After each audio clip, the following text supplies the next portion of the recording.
გურიაში ვარ, მეგობრებო, რაჯობია ბუნების ხმების ფონზე გემრიელი მწვადის შეწვას, გემრიელი ღვინის მირთმევას და რა ვიცი მოლხენას რა. პირველი საიდუმლო, რა თქმა უნდა, არის ახალი, ცოცხალი, გემრიელი ხორცი და მე მიყვარს ოდნავ ცხიმიანი და მოზრდილ ნაჭრებად დაჭრილი. ესე მწვადი უფრო წვნიანი გამოდის და უფრო გემრიელი.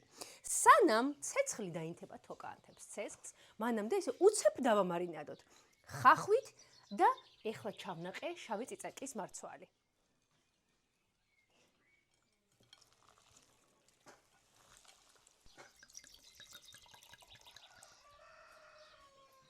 სანამ ცეცხლიანთია, დრო გვაქვს ვინებივროთ ღვინით.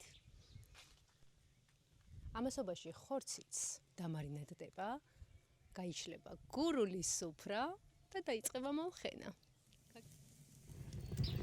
ამასობაში ნაკურჩხალი მზად არის და შეწვის წინ მოვაყაროთ ხორცს მარილი. ნაკურჩხალი როგორც კი ოდნავ განელდება, აი ნახეთ უკვე სიშავისკენ არის წასული, ვიწყებთ მწვადის შეწვას.